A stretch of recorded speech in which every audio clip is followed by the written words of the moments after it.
Narayan Hari. Hello students आज की class का हमारा टॉपिक है हु वर इंडो ग्रीक्स और द बैक्टीरियन ग्रीक्स। तो इंडो ग्रीक बोले हम या बैक्टीरियन ग्रीक्स बोलेंगे, एक ही बात है। Indo Greeks and Bactrian Greek both are same.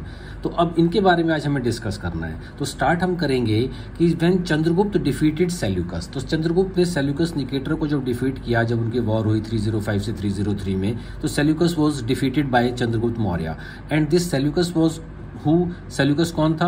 Seleucus was the commander in chief और general of Alexander the Great. तो अलेक्जेंडर जब यहाँ से रिटर्न कर गया, इंडिया से वापस चला गया, तो उसने सेल्यूकस को और उसके साथ अपने एक दूसरे जनरल एंटीगोनास को यहाँ पर अपॉइंट किया था, उसके जो एरियाज थे उनको लुक आफ्टर करने के लिए। तो 305 से 205 तक तो कॉर्डियल रिलेशंस रहे चंद्रगुप्त मौर्यन रूलर्स के अंदर में और सेल्यूकस के जो रूलर्स थे, जो ग्रीक रूलर्स थे, उनके बीच में कॉर्डियल रिलेशंस थे। लेकिन जब मौर्यास का डिसइंटीग्रेशन स्टार्ट हो गया तो उस वक्त जो थे मौर्य वीक रूलर्स हो गए थे। लास्ट में के जो मौर्यास थे वो वीक रूलर्स थे। तो जब मौर्य को वीक रूलर्स रूल कर रहे थे तो इससे एनकरेजमेंट मिला फॉरेन रूलर्स को, पर्टिकुलरली जो बैक्टीरिया के जो रूलर्स थे। तो बैक्टीरिया का जो एरिया है जिसमें उज्बेकिस्तान, तुर्कमेनिस्तान और तजाकिस्तान का जो आज का प्रेजेंट एरिया है, वो बैक्टीरिया का रीजन है, जिसकी बल्क जो कैपिटल है मॉडर्न अफगानिस्तान का एरिया जो है। तो वहां पर ये बैक्टीरिया के रूलर्स वहां पर रहते थे। अब इन्होंने जो था, जब इंडिया के ऊपर इन्होंने जब अटैक्स करना शुरू किया और नॉर्थ वेस्ट से कुछ एरियाज को इन्होंने जीत भी लिया, तो और वहाँ पर इन्होंने अपना गवर्नमेंट चलानी स्टार्ट की, तो इन रूलर्स को बोला गया इंडो ग्रीक्स या बैक्टीरियन ग्रीक्स। तो ये इंडो ग्रीक्स और बैक्टीरियन ग्रीक्स थे। अब हम इसको शुरू करते हैं कि अलेक्जेंडर जब यहाँ से रिटर्न किया तो उसने सेल्यूकस और एंटीगोनास, दो जनरल्स को यहाँ पर अपॉइंट किया था अपने एरियाज को लुक आफ्टर करने के लिए। तो उसके अंदर जो सेल्यूकस और एंटीगोनास के बीच में वॉर हुई, और सेल्यूकस जिसमें जो अपर एरो दिखाई दे रहा है और ये आपको एक लोअर एरो दिखाई दे रहा है, तो एंटीगोनास की was defeated and Seleucus was emerged victorious in that war। और उस बैटल को बोला जाता है बैटल ऑफ इस्पस। ये फेरिंगिया टर्की में हुई थी। अब इस बैटल में सेल्यूकस का जो था, सेल्यूकस emerged victorious और उसने एंटीगोनास को डिफीट कर दिया था। अब सेल्यूकस का जो एम्पायर था that is known as the Seleucid empire. अब ये जो एम्पायर था स्टूडेंट्स, देखिए यहाँ पर ये ग्रीस से स्टार्ट हो रहा है और एगियन सी है ये। तो एगियन सी से लेकर बैक्टीरिया और नॉर्थ वेस्ट इंडिया का जो रीजन था, ये पूरा सेल्यूसिड एम्पायर था। सेल्यूकस का पूरा एरिया था ये, जिसमें एगियन सी आ गया, टर्की में नॉर्थ ईस्ट, इसमें ईस्ट टर्की का अनाटोलिया का region, Syria, Jordan, Lebanon, Israel, Mesopotamia, Iraq में ईरान, कुवैत, देन अफगानिस्तान और जो पाकिस्तान का जो आज का रीजन है वो रीजन, और जिसमें जो बैक्टीरिया का जो रीजन था वो तुर्कमेनिस्तान, उज्बेकिस्तान और तजाकिस्तान का जो एरिया था। ये एरिया, इतना एरिया जो था ये सेल्यूकस के अंडर में था। अब सेल्यूकस ने क्या किया, ईरान के अंदर और बैक्टीरिया में उसने अपने दो गवर्नर्स जो ग्रीक ही थे उनको अपॉइंट किया। तो ईरान के दो पार्ट्स हैं, देखिए, एक तो इसमें पर्शिया है, जो पर्शियन स्पीकिंग पीपल है। पर्शिया का जो एरिया है वो साउथ वेस्ट का एरिया है जहां पर्शियन थे, और नॉर्थ ईस्ट का जो एरिया है यहाँ पर पर्थियान्स थे। तो पर्थियान्स का एरिया और ये पर्शियन का एरिया था। तो पर्थियान एरिया में उसने हर्सेक्स को अपॉइंट किया और उसके साथ बैक्टीरिया में उसने अपॉइंट किया था डायोडोटस फर्स्ट को। तो ये इसके गवर्नर थे जो इस एरियाज में थे, बैक्टीरिया में और ईरान के पर्थियास वाले एरिया में थे। तो अब इनको यहाँ पर अपॉइंट किया। अब ये जो रूलर्स जो अपॉइंट थे, ये जब इंडिया के ऊपर अटैक करते हैं और नॉर्थ वेस्ट के कुछ एरियाज में इन्होंने रूल भी किया for certain time, then these rulers were known as Indo Greeks और बैक्टीरियन ग्रीक्स। तो इनको इंडो ग्रीक्स और बैक्टीरियन ग्रीक्स बोला जाता है। अब हम वापस इस क्वेश्चन को स्टार्ट करते हैं। तो सेल्यूकस और एंटीगोनास में जब वॉर हुई तो बैटल ऑफ इस्पस उसको बोला गया। तो सेल्यूकस ने दो अपने गवर्नर्स को अपॉइंट किया जो थे ग्रीक गवर्नर्स थे। बैक्टीरिया में उसने अपॉइंट किया डायोडोटस को। बैक्टीरिया का एरिया जो मैंने भी आप लोगों को बताया था तुर्कमेनिस्तान, उज्बेकिस्तान और तजाकिस्तान का एरिया है। और पर्थिया जो ईरान का जो एरिया था वहां पर उसने अर्सेक्स को अपॉइंट किया। यहां पर इसने अपॉइंट किया अर्सेक्स को और यहां पर अपॉइंट किया डायोडोटस को। अब Seleucus was died in 281 BC. 281 BC में सेल्यूकस की डेथ हो जाती है और उसके बाद सेल्यूकस वाज को जो सक्सीड किया वो एंटियोकस था। Antiochus first, Seleucus was died in 281 and Antiochus ruled from 281 to 267 और Bactria and Parthia under Greeks. अब इस पर्टिकुलर टाइम के अंदर बैक्टीरिया जो था और पर्थिया जो रीजन थे वो ग्रीक्स के अंडर में थे, तो ग्रीक उनको प्रॉपरली रूल कर रहे थे। Antiochus who was succeeded by Seleucus, तो सेल्यूकस वाज डाइड इन 281 और 281 से 261 तक का जो टाइम पीरियड था वो एंटियोकस का था और बैक्टीरिया और पर्थिया ग्रीक्स के अंडर में ही थे इस पर्टिकुलर टाइम में। नेक्स्ट में हम डिस्कस करते हैं Antiochus first was succeeded by Antiochus 2। अब एंटियोकस 2 जो था उसने रूल किया, इसके टाइम में बैक्टीरिया और पर्थिया वो जो थे फ्री हो गए थे। बैक्टीरिया पर्थिया का रीजन मैंने अभी आप लोगों को बताया था कि बैक्टीरिया का कौन सा रीजन है, बैक्टीरिया जिसमें तुर्कमेनिस्तान, उज्बेकिस्तान, तजाकिस्तान का रीजन था और पर्थिया का जो रीजन था, जो ईरान का जो रीजन था, ये फ्री हो गए थे। तो ये जब फ्री हुए एंटियोकस 2 के टाइम में ये फ्री हो गए and Antiochus 2 was followed by Seleucus second and Seleucus second was followed by Seleucus third. अब सेल्यूकस सेकंड और सेल्यूकस थर्ड के टाइम में they could not take back Bactria Parthia under their control. तो Bactria और Parthia जो Antiochus 2 के time में तो फ्री हो गए थे और एंटियोकस फर्स्ट के टाइम में वो ग्रीक के अंडर में थे, जैसे भी मैंने बताया। सेल्यूकस 2 और सेल्यूकस 3 भी बैक्टीरिया को फ्री होने के बाद अपने अंडर में नहीं ला पाए। तो बैक्टीरिया और पर्थिया जो थे वो कंप्लीटली फ्री थे इस पर्टिकुलर टाइम में। अब इसके बाद जो नेक्स्ट ग्रीक रूलर आ रहा है वो एंटियोकस थर्ड था। तो एंटियोकस थर्ड ने क्या किया, बैक्टीरिया और पर्थिया दोनों की सुजनिटी को एक्सेप्ट कर लिया, मतलब उसने उनका डोमिनेशन एक्सेप्ट कर लिया, बोला कि ठीक है मैं आपके अंडर में ही रहूंगा। एंटियोकस ने बोला, तो Antiochus accepted suzerainty of Bactria and Parthia. After that Diodotus became independent ruler of Bactria. अब इसके बाद जब इसने एक्सेप्ट कर लिया एंटियोकस ने कि मैं आपकी सुजनिटी में रहूंगा, आपके डोमिनेशन में रहूंगा, तो डायोडस था वो ऑटोमेटिकली क्या हो गया, इंडिपेंडेंट हो गया। अभी डायोडोटस कौन था, डायोडोटस वो था जो जिसको गवर्नर अपॉइंट किया था बैक्टीरिया का सेल्यूकस ने, जो मैंने अभी आपको बताया था। ओके, अब इसके बाद क्या हुआ कि एक नया रूलर आ गया जो ग्रीक का ही था, उसका नाम था यूथेडिमस। यूथेडिमस जो था, he was another ambitious Greek and he got killed son of Diodotus. तो यूथेडिमस ने डायोडोटस के सन को किल्ड कर दिया, उसको मरवा दिया और खुद रूलर बन गया। तो पहले देखो कौन रूलर था, पहले डायोडोटस था जो बैक्टीरिया का रूलर था, जो फ्री हो गया था, और उसके बाद यूथेडिमस भी था जो एक एम्बिशियस ग्रीक रूलर था, उसने डायोडोटस के सन का मर्डर करवाया और खुद रूलर बन गया।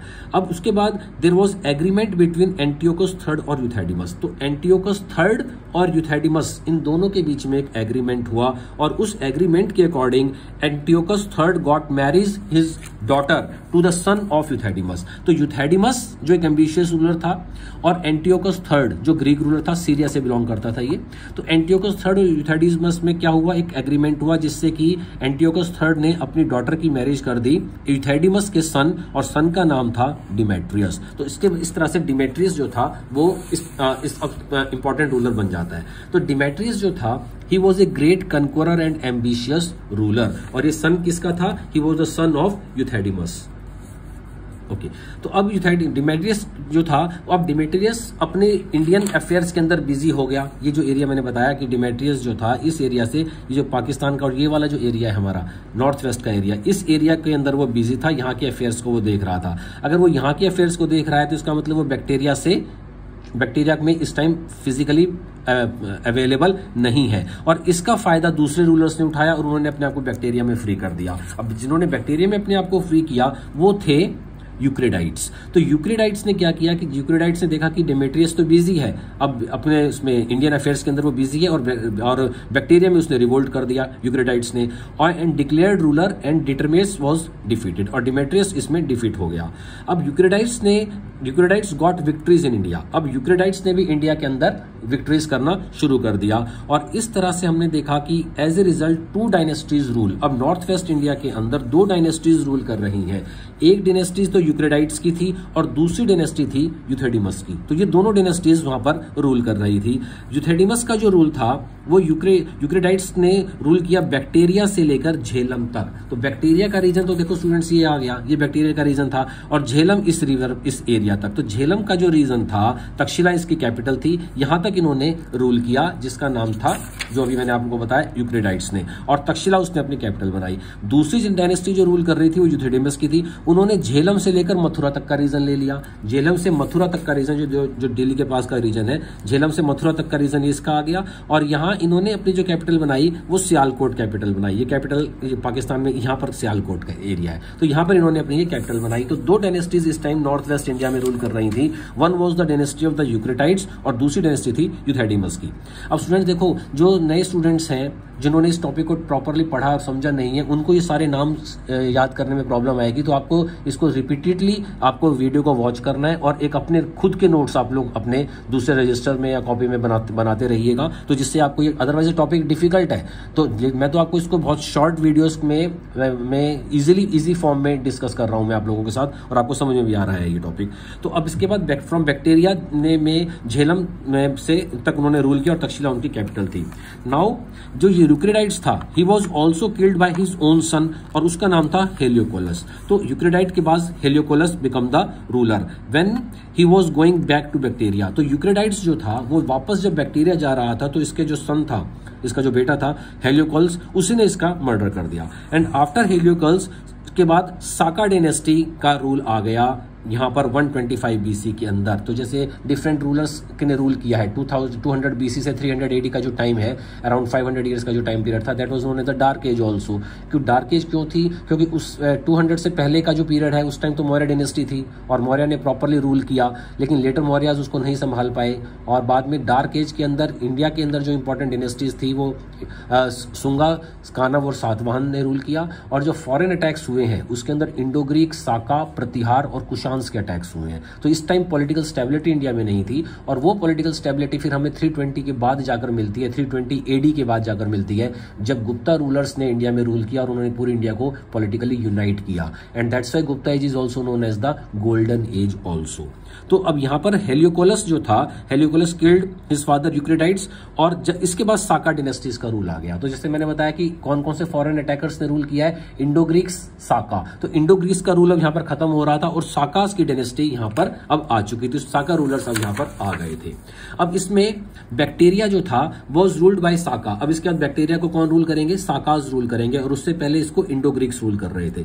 और इंडो ग्रीक्स अब जब बैक्टीरिया में साकास पहुंच गए हैं, तो इसका मतलब ग्रीक्स वहां पर रूल नहीं करेंगे। तो ग्रीक का जो एरिया था वो अब कम एरिया मिल गया उनको, वो उनका एरिया सिर्फ रह गया ये साउदर्न अफगानिस्तान वाला एरिया था उनके पास, और नॉर्थ फ्रंट का, ये साउदर्न अफगानिस्तान और नॉर्थ फ्रंट का, इस एरिया के अंदर जो थे अब ग्रीक्स सिर्फ कन्फाइंड हो गए थे। बैक्टीरिया में अब रूल किसका आ गया था? साकास का रूल आ चुका था। And this area was ruled by the rulers of both Eucratides and Euthydemus. तो यूक्रेटाइड्स डायनेस्टी और यूथेडेमस डायनेस्टी दोनों ने रूल किया, और इसके बाद पहलवाज और साकास का यहाँ पर रूल हो गया था। तो इसके अंदर यूथेडेमस डायनेस्टी में एक इंपॉर्टेंट रूलर है मेनेंडर, उसको हम यहाँ पर डिस्कस कर रहे हैं। इंपॉर्टेंट इंडो ग्रीक रूलर था मेनेंडर, यूथेडेमस डायनेस्टी से बिलोंग करता था, एंड प्रोबेबली यंगर ब्रदर था ये डिमेट्रियस का, whose empire was extended from Jhelum to Mathura, जैसे मैंने बताया, और कैपिटल उसकी सियालकोट थी। मेनेंडर ने बुद्धिज्म फॉलोड किया, एंड ये कहा जाता है कि मेनेंडर को ही मिलिंद बोला जाता है, कि he was none but he was the Milinda ruler, जिसने who was discussed in the Milinda Panha that was written by Buddhist scholar Nagasena ने जो एक लिटरेचर लिखा मिलिंद पन्हो, उसके अंदर मेनेंडर और नागसेन के जो डिस्कशन है बुद्धिज्म को लेकर, वो और Nagasena was a Buddhist scholar, philosopher, और उन्होंने मेनेंडर के जो डाउट्स थे बुद्धिज्म को लेकर वो क्लियर किए थे, और इस वजह से मेनेंडर ने बाद में बुद्धिज्म को फॉलो कर लिया था। And this Menander was followed by strato 1 and strato 2, ये ग्रीक रूलर्स थे। तो यूक्रेटाइड डायनेस्टीज जो थी, उसके बाद आफ्टर फॉल ऑफ यूथेडेमस डायनेस्टी, अब मेनेंडर की जो डायनेस्टी थी, यूथेडेमस डायनेस्टी का जब डाउनफॉल हो गया, तो वंस अगेन यूक्रेटाइड डायनेस्टी जो थी वो पावरफुल हो गई। और इसके अंदर जो यूक्रेटाइड्स में जो रूलर थे एंटियाल्किदास, हु वाज सेंट, जिसने हेलियोडोरस को भेजा था, सुंगा रूलर के किंगडम में, कोर्ट में भेजा था।